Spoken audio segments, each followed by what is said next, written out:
Então não tem como esgotar o assunto hoje, nem pretendo fazer isso, mas eu quero fazer uma espécie de introdução e provocar alguns pensamentos aqui com os irmãos sobre um assunto que a gente aparentemente já conhece bem, mas os irmãos vão ver na medida em que a gente for estudar nessa mensagem.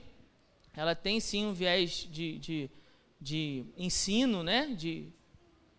de aprendizado, né? Para a igreja.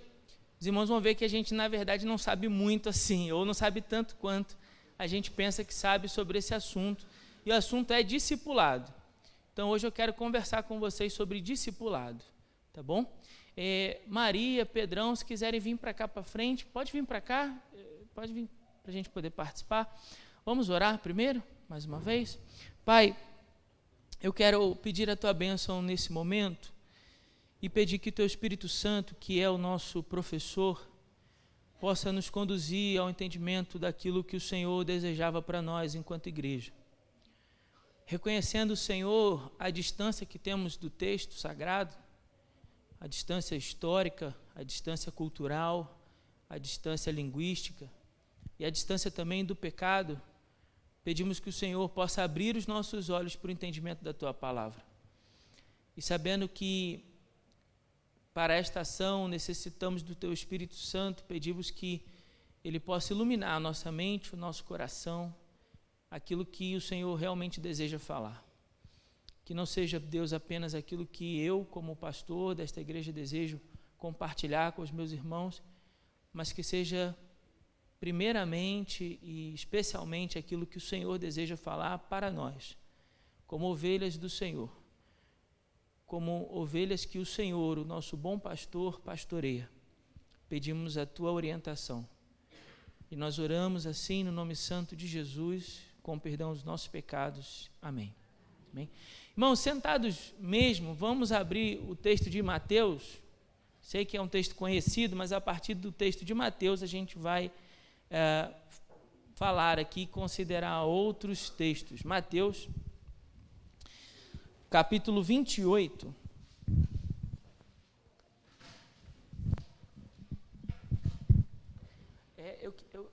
Pode pôr isso aqui atrás, desde que não atrapalhe. Pode ficar aqui, bem escondido aí atrás, tá bom. Atrapalha não, né? É só para eu poder botar meu caderno aqui. Mateus 28, nós vamos ler o verso 19 e o verso 20. Mateus 28, 19 e 20, eu sei que os irmãos conhecem bem esse texto. Diz assim: portanto, ide, fazei discípulos de todas as nações. Portanto, ide, fazei discípulos de todas as nações, batizando-os em nome do Pai, do Filho e do Espírito Santo, ensinando-lhes a obedecer a todas as coisas que vos ordenei, e eis que estou convosco todos os dias, até o final dos tempos. Amém? Mantenha sua Bíblia aberta, por favor. Bom, esse texto nós conhecemos bem, como eu disse, e claro que tem vários elementos nesse texto a que nós poderíamos nos ater hoje, né? Mas a minha ideia não é fazer uma exposição ali minuciosa sobre esse texto. Eu sei que os irmãos conhecem, e talvez numa outra oportunidade, mas não hoje. Hoje eu queria que a gente pensasse um pouco sobre uma determinada parte dessa ordenança de Jesus, que está aí no primeiro verso, no 19, quando ele diz: fazei discípulos.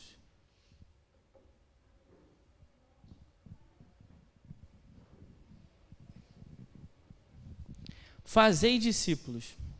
Essa primeira parte aí do verso 19. Fazei discípulos. O que a gente normalmente pensa quando a gente começa a conversar sobre essa palavra? Fazei discípulos. Bom, fazer discípulos, no senso comum, no geral, seria nós evangelizarmos alguém, no jargão nosso, né, evangélico, né? Seria evangelizar alguém. Só que tem um problema em pensar isso. Por quê?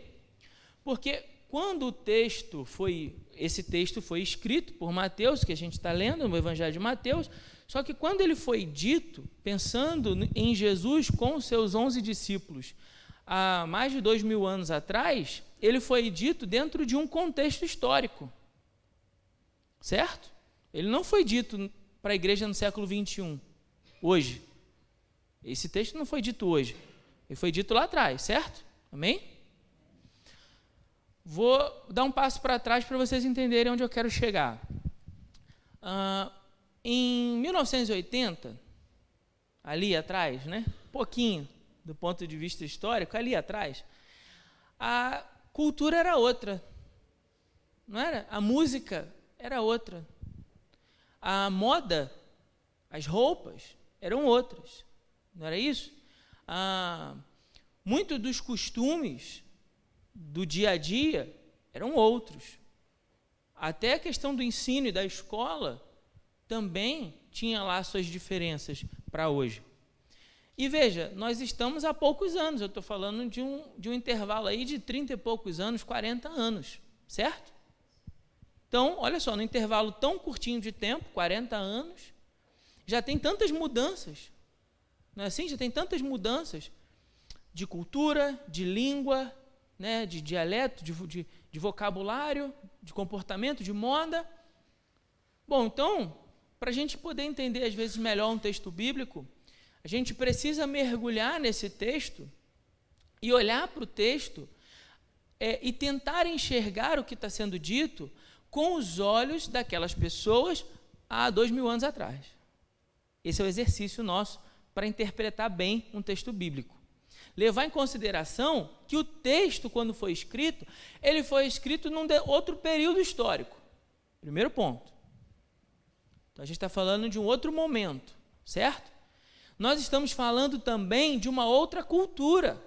Porque, veja, no exemplo que eu dei, 1980, no Brasil, a gente está falando do mesmo país. E mesmo assim tem diferença, tem ou não tem? Sim? Gente, pode participar. Hoje eu gostaria muito que vocês participassem, tá? Fica à vontade. Eu gostaria de ouvir vocês, vocês estão entendendo, estão acompanhando o raciocínio comigo. Então, no Brasil já tem diferença. Imagine uma cultura em outro país. Muito mais diferença. Então, se nós temos a cultura do Ocidente, nós temos que levar em consideração que o texto trata de uma cultura do Oriente. Certo? Então, a gente tem uma distância histórica, temos uma distância cultural e temos uma distância linguística, porque isso aqui não foi falado no português. Amém? Sim? Estamos juntos? A gente está construindo um raciocínio, então eu preciso que vocês venham junto comigo. Além disso, que é o que os teóricos já colocam nos livros, né? Quando a gente vai ler livros sobre interpretação bíblica, a gente vai estudar isso para poder pregar. Essa é a parte que os teóricos já colocam lá. E eu vou acrescentar uma coisa que os teóricos normalmente não colocam, mas eu vou colocar lá, nessa batida no liquidificador nosso aqui, que é a questão do pecado. Por quê? Porque a nossa natureza pecadora, ela é como se fosse uma gordura para quem usa óculos aí, sabe bem do que eu estou falando. Faz com que a gente enxergue as coisas de uma outra forma, não é assim? A coisa fica toda meio embaçada. Então, a nossa natureza pecadora, e eu preciso levar isso em consideração na hora de interpretar o texto bíblico, ela faz com que eu olhe para isso, mas acabe não vendo o que Jesus viu e nem tampouco o que os discípulos ouviram. Deu para entender? Ou está muito confuso? Se estiver confuso, só coça assim a nuca que eu vou tentar explicar de um outro jeito. É o código, tá bom? Ou você tem uma dúvida ou você tem uma dívida. Se você não tem uma dúvida nem uma dívida, você tem uma indagação ou um desespero. Pastor, me socorre que eu não estou entendendo nada. Estou querendo dizer, em outras palavras, que há uma distância entre nós, aqui, Primeira Igreja Batista em Congonhas, no século 21, com esse texto. É isso que eu estou querendo dizer, certo? Então, essa distância nos impede de enxergar esse texto na sua plenitude. Tudo que Jesus queria dizer com isso. É por isso que às vezes a gente olha para um texto bíblico e você fala assim, Deus do céu, o que o senhor queria falar com esse negócio aqui que eu não entendi nada? que está escrito aqui na Bíblia. Já aconteceu isso com você? Comigo já, várias vezes. Muitas vezes. Né? Por quê? Porque há essa distância que eu preciso levar em consideração, senão eu não entendo. Esse é o ponto número 1. Pensando dessa maneira, eu preciso tentar considerar. Eu, Felipe, comecei a estudar muito sobre esse assunto discipulado, para poder compreender um pouco melhor, do ponto de vista de Jesus e dos discípulos, o que Jesus queria dizer quando ele disse isso. Por que eu comecei a fazer esse exercício? Porque, veja que o texto fala para nós, portanto, ide e fazei discípulos de todas as nações. Isso significa que a ordem de Jesus foi de fazer discípulo. Foi de fazer discípulo. Jesus nunca falou sobre construção de novos templos, sobre estatuto da organização, nunca falou de abertura de CNPJ, Jesus nunca falou de estrutura convencional e denominacional. Olha, estabeleçam aí denominações e dessas denominações construam suas administrações regionais e nessas administrações regionais construam sistemas de governo próprio. Nunca falou disso. Pastor, está dizendo que isso é ruim? Não estou dizendo que isso é ruim. Tá certo? Estou dizendo que não é bem isso que Jesus falou. Não quer dizer que a gente não devesse fazer. Por quê? Alguém vai dizer assim, então a gente tem que esquecer isso tudo. Não, tem não. Por quê? Seres humanos constroem relações e para organizar essas relações, a gente cria as estruturas. Então a estrutura denominacional ela é importante do ponto de vista que ela nos dá uma direção enquanto organismo. Vou te dar um exemplo que você vai entender isso perfeitamente. Você vai plantar uma vinha, você vai plantar uva. Para você plantar uva, desde que ela brotou a uva, o que você vai ter que fazer? Pode participar, gente, pode falar. O que você vai ter que fazer? Ou um estaleiro, outros vão chamar de parreira, né? Não é isso? Outros vão chamar de treliça. Você vai ter que construir isso, não é isso? Até para o maracujá também, né, seu moço? Se for plantar maracujá, também vai ter que fazer isso, né? Que vai ser o quê? Vai ser aquela estrutura de madeira, para quem não sabe, né? Você vai fazer lá uma estrutura de madeira. Você vai ter que construir uma estrutura de madeira, em algumas casas, né? Parecem umas linhas assim, para que à medida em que a plantinha, né, for crescendo, ela vá se entrelaçando na estrutura, não é assim? Então existe a treliça, ou como é que a irmã chamou? Estaleiro, parreira, tem algum outro nome que os irmãos chamam? O irmão Josué que tem? Giral. Então, vai ter que construir o giral. O giral é a estrutura, estão entendendo? E a planta é a videira. Sim? À medida em que a planta cresce, eu preciso melhorar a minha parreira. Vou chamar de parreira, tá bom? Ou treliça. Vou chamar a minha treliça. Tem que melhorar ela. Por quê? Porque vai vir os cachos. E os cachos de uva, o fruto, vai pesar, não vai? E se a minha estrutura for uma estrutura muito ruim ou muito precária, eu usei madeira podre, ou usei uma péssima madeira, ou usei uma madeira muito fina, ou não usei a madeira ideal, eu vou prejudicar o crescimento da planta, certo? Estamos juntos? Quem é o organismo vivo?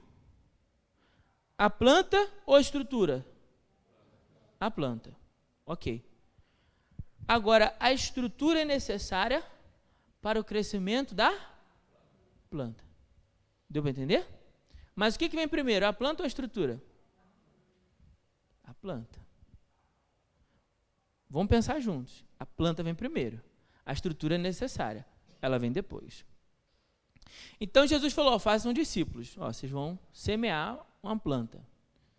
Naturalmente, os discípulos vão precisar criar uma barreira para esse crescimento, para cuidar desse crescimento. Mas o principal é a planta. Beleza. Quando eu comecei a pensar nisso, isso começou a gerar alguns insights na minha cabeça, algumas ideias. Por quê?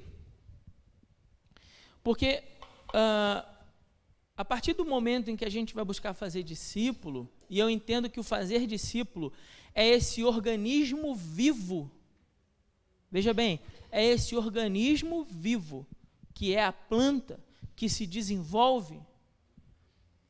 Para que eu possa dar continuidade a isso, eu preciso compreender que o fazer discípulo é não apenas criar uma barreira, uma estrutura, mas principalmente cuidar para que haja uma planta. Cuidar para que haja vida. Organismo. Então, fazer discípulo tem a ver, em primeiro lugar, com vida. Com vida. Com organismo, e não necessariamente com organização. É um organismo vivo. Depois a gente vai buscar a organização, mas em primeiro lugar é vida. E aí os exemplos sobram. Quando a gente vai pegar um texto bíblico, como esse aqui, depois que a gente faz esse encurtamento histórico, cultural, linguístico, a gente tem que pensar na questão de como esse texto se relaciona com a Bíblia. Certo? Porque a Bíblia tem 66 livros, mas ela compõe um único livro, amém ou não? Certo? Aula aí da classe de doutrina. Um único livro. Se é um único livro, tem uma grande mensagem, certo? Tem uma mensagem nesse livro. E todos os textos bíblicos vão colaborar para essa mensagem. Você já pensou nisso? De Mateus a Apocalipse, tudo na Bíblia coopera para uma única mensagem? Sim? Essa mensagem tem a ver com a mensagem de salvação.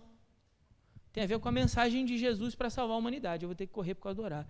Mas vamos lá. Sim. Sim. Sim.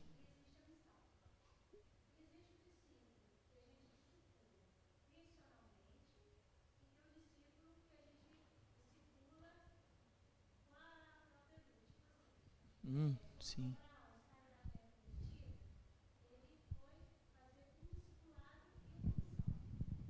Sim, sim, sim.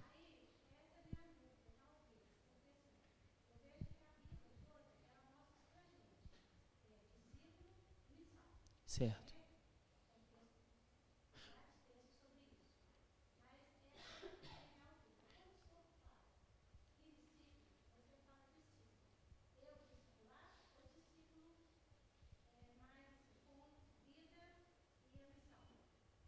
Ótimo. Como essas coisas se harmonizam, né? Seria isso. Então, para a gente pegar aqui, porque até para poder guardar essa dúvida, a gravação, sua voz não saiu, a minha vai sair aqui no microfone. Então, como harmonizar a ideia de missão e discípulo, e discipulado, né? Bom, vamos pensar. Quando o Jesus ele chama os discípulos para caminharem com ele, ele não necessariamente vai fazer uma espécie de discipulado formal, como se eles sentassem, abre o texto sagrado aí, vamos ler o que diz aí. Ele não necessariamente faz isso.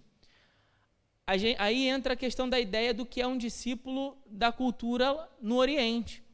Será aquele aluno que vai passar a conviver com um determinado mestre, como Paulo aprendeu aos pés de Gamaliel. O que significa aprendeu aos pés de Gamaliel? Significa que ele estava lá, né, acompanhando todo o ensino que Gamaliel oferecia aos seus alunos, e ele estava ali mais próximo, aos pés, ele estava mais perto do professor para conviver. Então tem a ver com essa convivência natural no cumprimento da missão, mas tem a ver com momentos de ensino intencional também.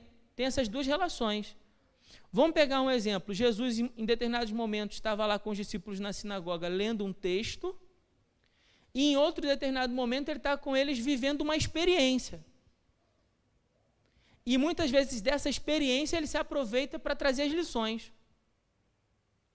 Então, o discipulado de Jesus com os seus discípulos, com os seus alunos, era muito mais uma experiência de vida, de nós vamos caminhar juntos durante 3 anos, a gente vai comer, vai almoçar, vai jantar, a gente vai conviver, do que propriamente um ensino do ponto de vista como a gente conhece na cultura ocidental, né? Daquela coisa dos alunos em sala de aula e tal. Como nós estamos aqui, isso aqui não é discipulado, irmão, isso é ensino. Tá certo? Discipulado é quando a gente convive, quando a gente vive com. Quando a gente decide desenvolver um relacionamento intencional que nos conduz a uma lição sobre quem é Jesus. A partir dessa lição sobre quem é Jesus, esse Jesus vai tocar em minha vida. Aí entra uma outra coisa que eu quero explicar hoje, que é a questão do ciclo, como isso vai acontecer. Como isso vai acontecer? Eu vou dar um passo para trás, mas eu estou caminhando na direção da resposta da questão, tá bom? Eu não estou fugindo não, mas eu vou dar um passo para trás. Quando eu comecei a pensar nisso em relação à Bíblia, os exemplos são muitos. E normalmente esses exemplos têm a ver com uma coisa que era muito próxima da realidade daquelas pessoas. Que era o quê? Que era agricultura. Era um exemplo muito perto para eles. Então Jesus vai falar assim, o semeador fez o quê? Saiu a semear, Marcos 4:3, né? O semeador saiu a semear. Então vamos pensar aqui num ciclo dessa semente.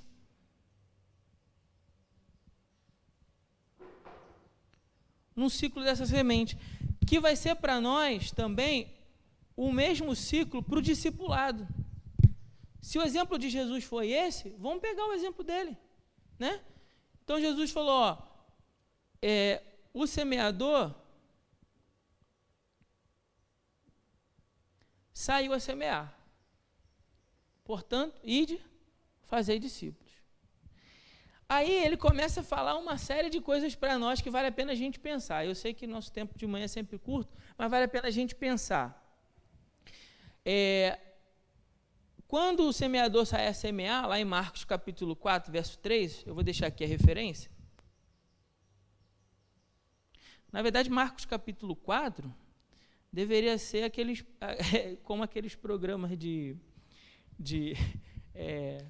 Globo Rural, né? Tipo Globo Rural, que falava... Porque vocês vão ver que Marcos capítulo 4 é uma opção de comparação com semente, com agricultura, com plantio, né? Mas eles vão lá. Aí ele vai falar assim, o semeador lança a semente e ela nasce? Sim ou não? Não. Ele fala assim, primeiro ele lança, nasce e cai aonde? Não, a primeira.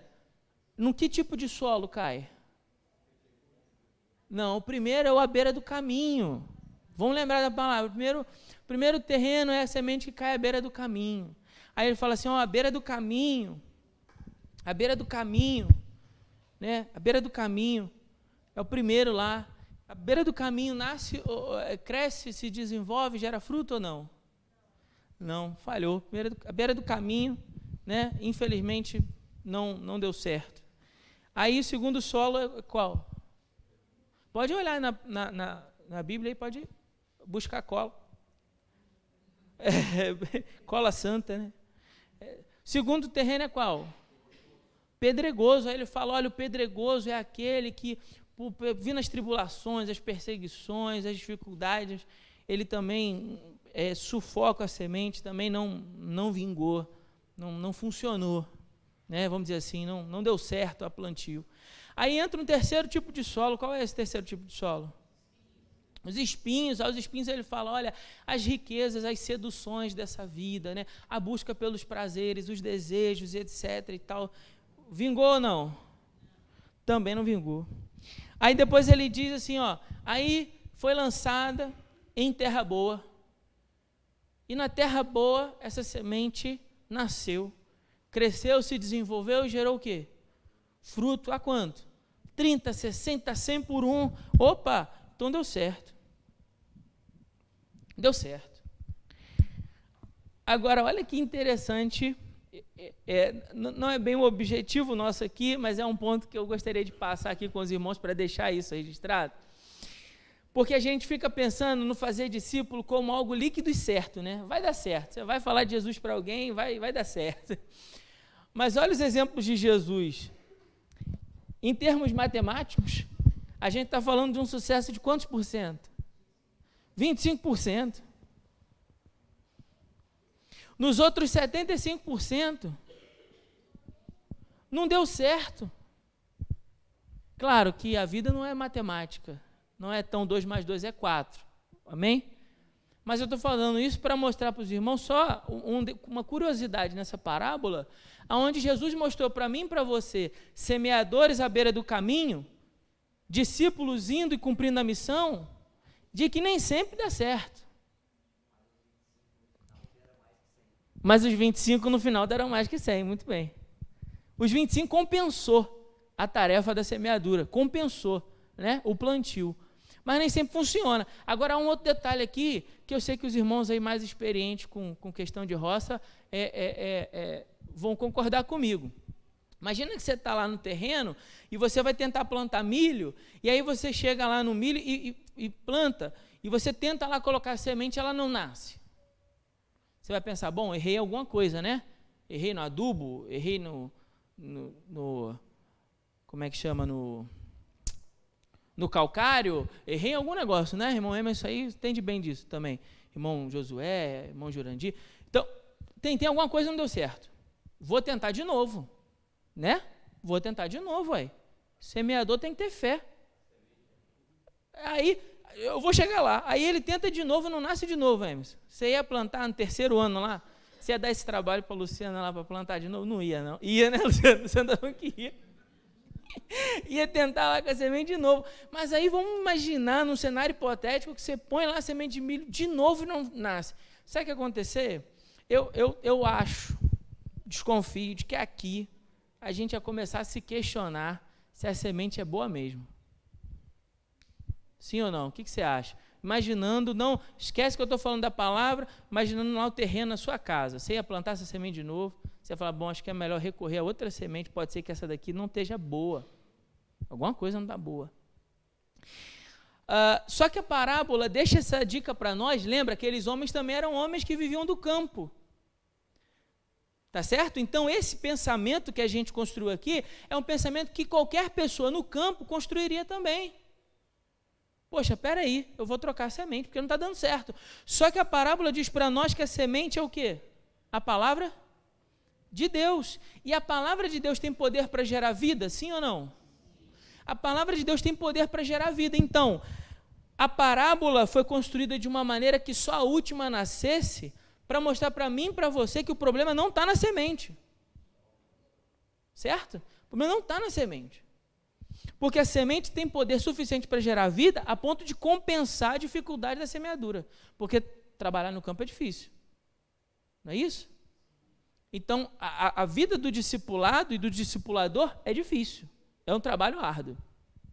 Agora, vamos pensar aqui, para a gente acelerar o raciocínio.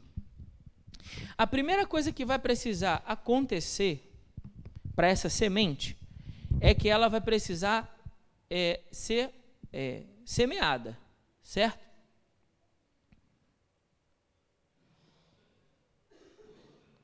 Não.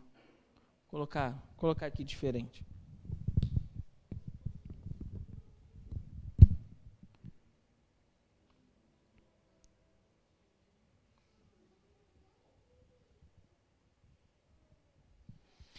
Depois de semeada, a gente vai esperar o tempo de que esse grão, né, ele germine, certo? Vai nascer a plantinha ali, beleza. Então vai ser a fase da germinação. Depois disso, germinou, você vai começar a cuidar dessa planta para que ela possa então se desenvolver, ela possa crescer forte.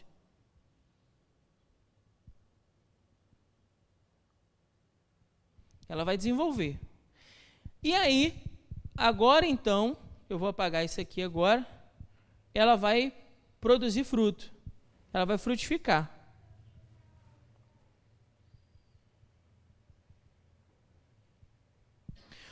Outro aspecto interessante para a gente pensar na questão da semeadura. Quando eu semeio qualquer semente, olha só o que eu estou tentando fazer com os irmãos. Eu estou tentando imaginar a cabeça das pessoas que ouviram a parábola, tá certo? Aqueles homens do campo. Quando a gente fala para aqueles homens, imagina agora você ali, assistindo Jesus conversar com aqueles homens, quando ele fala assim, vocês vão semear, vocês acham que eles entenderam que no outro dia já teria fruto? É claro que não, eles eram gente do campo, então eles entendiam isso, que cada semente tem o quê? Tem o seu ciclo, cada semente tem o seu ciclo. Então, tem lá, dependendo da semente, vai ter um tempo até você conseguir colher fruto. Se for feijão é um, se for o milho é outro, se for a mandioca é outro, se for um pé de mangueira é outro, vai ter o seu ciclo. Então, não vai ser do dia para a noite que vai frutificar. Às vezes a gente fica nessa euforia de ganhar uma pessoa para Jesus como se fosse amanhã ou agora. Só que a semente tem o seu ciclo. E qual é o ciclo da semente do Evangelho? Não sei. Ué, por que você não sabe, pastor? Porque não é tão simples assim. Como assim? Cada um aqui é de um jeito, sim ou não? Para cada um de nós aconteceu de uma forma. Porque o solo tem a ver com a maneira como se encontra o nosso coração. Então é por isso que uns se convertem em um determinado momento da vida, e outros depois, e outros depois, e outros antes. Por quê? Porque cada coração é de um jeito, é uma terra. E cada terra vai reagir a essa semente poderosa que gera vida de uma determinada forma. Mas todos vão viver esse ciclo. Todos vão viver esse ciclo. Por que todos vão viver esse ciclo, pastor? Porque o semear, todos que eu digo, os discípulos de Jesus, foram ganhos para Jesus, através da pregação do Evangelho. Então, eu vou pregar o Evangelho para alguém, vou compartilhar a boa nova no cumprimento da missão. Eu estou buscando ganhar essa pessoa para Jesus. Depois, isso basta? Está pronto? Não está pronto, porque eu vou precisar cuidar dessa pessoa. Vou precisar cuidar dessa pessoa. A semente é sempre boa. O problema nunca está na semente. O problema está no semeador. Semeador que às vezes vacila, mas a semente tem poder para gerar fruto. Agora, eu vou cuidar, que é aquela fase lá, mal comparando, eu não entendo muito, estou aprendendo a mexer, mas é aquela fase lá que os irmão Heitor, por exemplo, mandou até mensagem, irmão Heitor depois vai assistir esse negócio, vai ver, o pastor tem que puxar a terra lá no pé do feijão lá. Eu não sabia, não fazia nem ideia do que isso significava, mas tem que fazer lá, porque isso faz parte do cuidado. E ainda não chegou nem na época lá do fruto. Aí ela vai desenvolver, ela vai crescer, etc. E aqui é o discipulado, no sentido que o discipular, no sentido do que a Alessandra perguntou, na relação do ensino. Isso tudo é a missão. Aqui seria essa parte do, vamos sentar aqui para a gente estudar a palavra. Deu para entender agora, Alessandra? Estamos juntos? Sim? Então, essa seria a parte, assim, propriamente do ensinar. Por quê? Porque eu ganhei essa pessoa para Cristo, mas note comigo, irmãos, ela vem para Jesus, ela precisa de cuidado, porque ela passou muito tempo no pecado, então ela tem ferida, tem machucado, tem arranhão, tem carrapicho, tem sujeira, tem uma opção de negócio que a gente tem que ajudar ela a se livrar disso. Certo?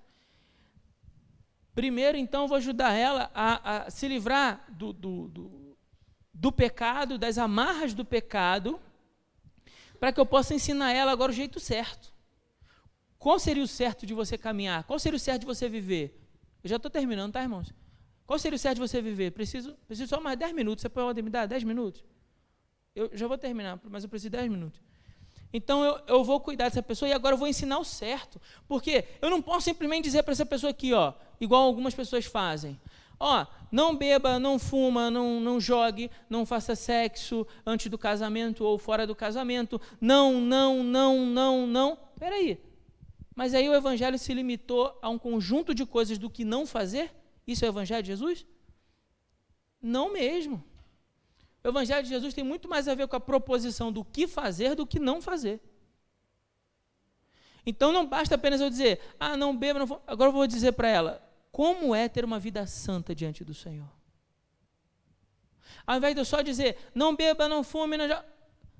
Por que vale a pena ter uma vida santa diante do Senhor? Entende?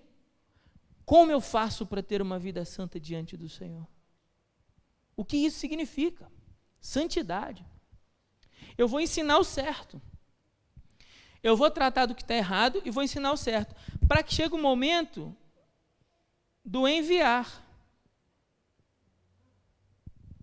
Nesse momento aqui do enviar, é que eu estou mandando essa pessoa para agora fazer discípulo. Aqui, ela gera lá o fruto a 30, a 60 e a 100 por 1. Aqui. A gente ganha aqui, fala de Jesus, e já quer colher o fruto. Vai dar certo? Não vai dar certo. Tem um processo. Outra coisa que eu estou estudando e estou aprendendo sobre isso. Cada processo tem um conjunto de atitudes que precisam ser respeitadas. Por exemplo, como é que eu vou ensinar graça para uma pessoa que ainda vive muito apegada aos méritos? Essa pessoa não vai conseguir entender graça. Aí eu vou tentar ensinar para ela graça, ela vai achar que é o quê? Que é um cartão, uma liberação, para que ela possa fazer tudo o que ela quiser. A gente foi salvo pela graça, então agora está liberado. Por que ela vai achar que está liberado? Porque ela ainda não entendeu que o pecado é um mal que precisa ser retirado dela. Então, para essa pessoa, se eu falo de graça, de um amor imensurável, de salvação não pelo mérito, mas pelas misericórdias do Senhor, ela acha que eu estou entregando na mão dela um bilhete premiado para ela fazer o que quiser lá fora. E isso não é verdade. Ela entendeu errado. O problema estava na semente? Não. Porque, no caso, ela está em outro momento desse processo. Ela está em outro momento desse processo. Essa é a palavra, processo. Fazer discípulo é um processo.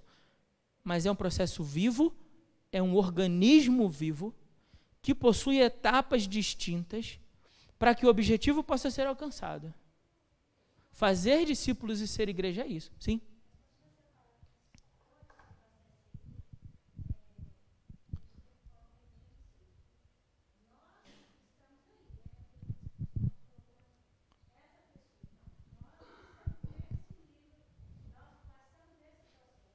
Isso.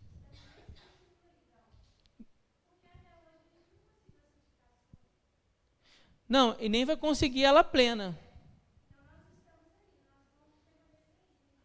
Não, na verdade não. Porque nesse caso aqui, eu vou aprender sobre a santificação, certo? E nesse processo de ensino, há uma coisa a ser compreendida aí, que essa santificação ela só vai ser plena no dia que o Senhor Jesus voltar. Mas até lá, isso não me impede de ser enviado e de cumprir a missão.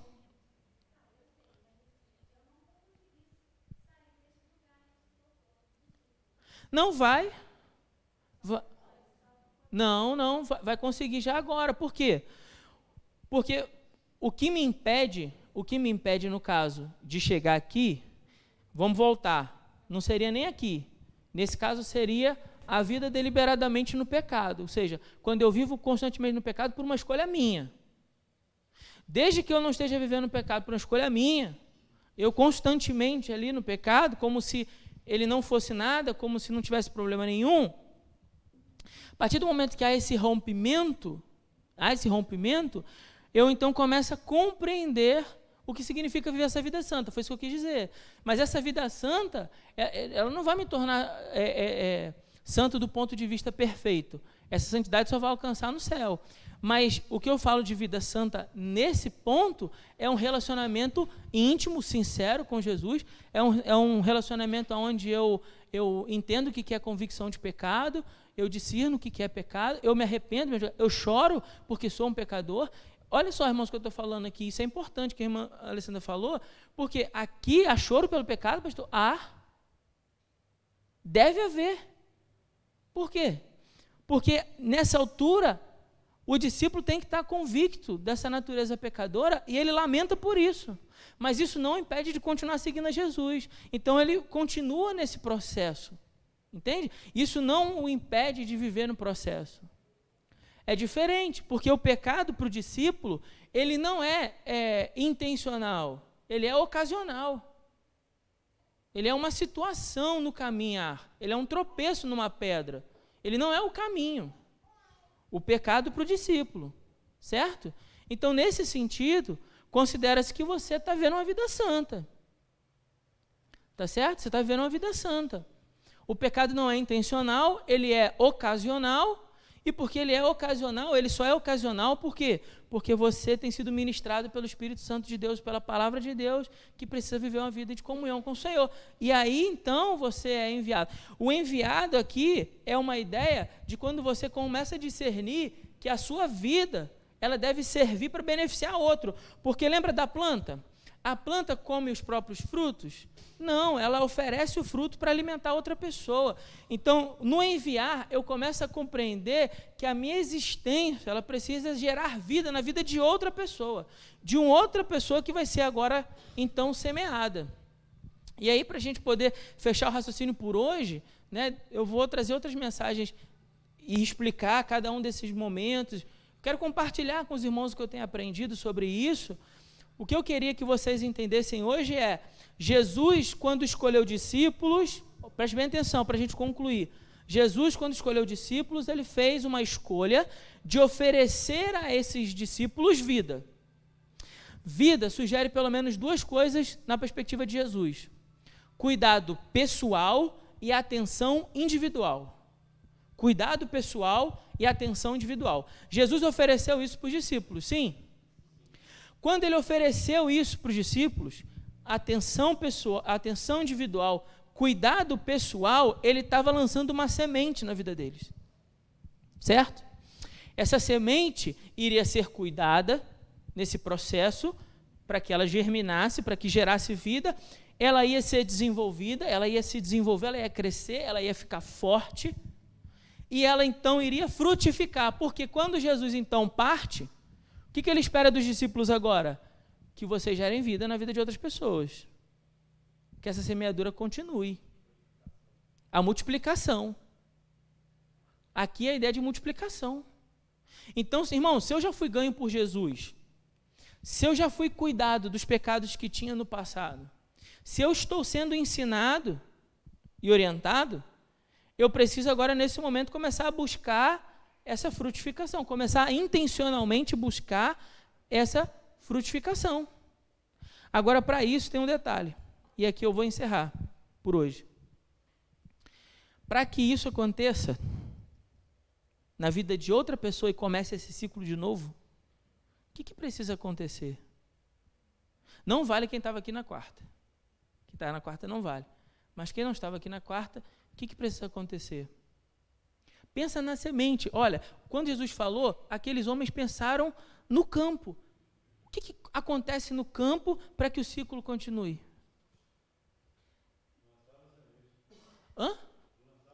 Lançar a semente. Eu vou lançar a semente, não é isso? Quando eu vou lançar essa sementinha? Quando eu vou lançar essa sementinha?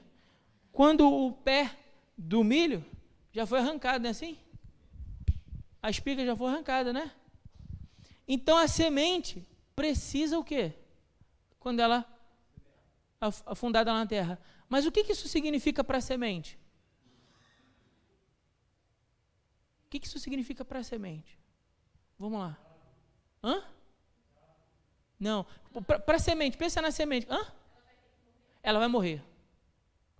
Irmãos, essa é a parte mais importante do sermão. Eu vou falar isso, vou fechar, a gente vai orar, a gente vai encerrar o culto, então preste atenção, pelo menos na última parte. Para que tudo isso que eu falei até agora aconteça, tem que acontecer uma coisa, que é o início de tudo. A semente tem que morrer. Entendeu porque Jesus morreu na cruz? Ele morreu. A semente morre para que germine a planta. Agora, a semente nesse processo e nessa missão sou eu e você. Eu e você temos que morrer. Não literalmente falando, mas tem que morrer as nossas vontades, tem que morrer os nossos desejos pecadores, a nossa natureza pecadora, tem que morrer o nosso egoísmo, tem que morrer o nosso individualismo, tem que morrer o egocentrismo que se tornou um Deus em mim, tem que morrer, porque senão eu nunca vou oferecer a alguém, a um discípulo, olha só o que eu vou falar, eu nunca vou ser enviado e nunca vou oferecer a alguém cuidado pessoal, atenção individual, no mesmo nível que Jesus ofereceu aos discípulos. Eu nunca vou oferecer isso a alguém se eu não tiver uma convicção. E que convicção é essa? A convicção de que eu tenho que morrer, de que o meu egoísmo tem que morrer, que a minha vaidade tem que morrer. Porque se não morrer esse egoísmo em mim, eu nunca vou me dar a minha vida para cuidar de alguém. Eu nunca vou oferecer cuidado pessoal, atenção individual para discipular uma pessoa. Eu nunca vou, esse processo nunca vai acontecer em alguém se a semente não morrer. Então a primeira decisão para a gente poder fazer discípulo é: eu preciso morrer a minha vaidade, o meu orgulho, o meu egoísmo de só pensar em mim, na resolução dos meus problemas, para que eu possa então abrir espaço nessa agenda. Veja o Evangelho de João que a gente está estudando, né? Jesus o tempo inteiro falando, é o tempo, chegou a hora, ainda não é a hora, chegou a hora, ainda não é a hora. Eu preciso abrir espaço nessa minha agenda, onde eu intencionalmente abro esse espaço para dizer assim: hoje eu vou investir vida na vida de alguém, para que essa pessoa possa ser ou ganha para Jesus, ou ela já foi ganha para Jesus, mas agora ela precisa ser cuidada, porque afinal de contas ela está cheia de problemas ainda consequentes do pecado. Ou então eu vou investir tempo na vida de alguém que já está numa outra fase desse processo, ela já está precisando aprender sobre algumas lições que ainda não foram muito bem orientadas, não foram muito bem explicadas, ela ainda precisa entender o jeito certo. Ou então eu vou investir vida na vida de alguém que já passou por essas etapas, mas agora precisa de encorajamento, de ferramentas, de subsídio, para que possa tomar essa posição também de ir e fazer a mesma coisa na vida de outra pessoa. Mas essa pessoa precisa ser encorajada. Para que isso aconteça, a semente tem que morrer. E por que o Evangelho muitas vezes não se dá o ciclo perfeito para produzir fruto a 30, 60 e a 100? Porque nós, enquanto crentes, fomos ganhos para Jesus, a gente foi cuidado, alguém se sacrificou pela nossa vida, alguém foi lá e discipulou a gente, nos ensinou, mas agora, quando chega na nossa hora de morrer, a gente não quer morrer. A gente não quer nem abrir a nossa casa para receber alguém para ouvir de Jesus. A gente não quer abrir um espaço na nossa agenda durante a semana, um espaço, pode ser 1 hora, durante a semana inteira, 1 hora, que você fala assim: essa hora aqui na minha agenda, ela é, entre aspas, aí na palavra, tá, irmão? Entre aspas, sagrada. Por que sagrada? Porque é uma hora dedicada a cuidar de alguém, a semear na vida de alguém, a cuidar de alguém, ou a discipular alguém, ou a enviar alguém. É uma hora que eu vou fazer isso. É aquele momento da semana que faça chuva ou faça sol, caia relâmpago lá fora, eu estou dedicado nesse processo para ver esse ciclo acontecer na vida de alguém. Por quê? Porque eu entendi que a igreja é um organismo vivo e que um dia alguém fez isso na minha vida. Eu agora não quero ser uma dessas terras que falha. Eu quero ser uma terra que frutifica. A semente tem que morrer. Então, o que eu queria deixar de conclusão para a gente orar aqui é isso: a semente precisa morrer. É o comprometimento máximo da semente. É o comprometimento máximo do cristão, quando ele está disposto a entregar a própria vida por amor a Jesus. É o comprometimento máximo. Você não precisa morrer literalmente, não, mas pega isso aqui que eu falei hoje e avalia, examina, considera, reflita sobre essas questões, ore sobre isso, pense, porque essa foi a missão. Como é que a igreja tem que ser, pastor? Bom, Jesus não falou muita coisa não, mas falou uma: a gente tem que fazer discípulo. Então eu fico com o que Jesus falou. Como é que a gente vai ser ano que vem, pastor? Daqui a 10 anos como igreja, pastor? Olha, Jesus não falou muita coisa não, mas eu vou ficar com o que ele falou. Ele ensinou esse negócio aqui, eu vou mergulhar nisso aqui e vou tentar fazer o melhor que eu puder com isso aqui. Amém? Vamos orar?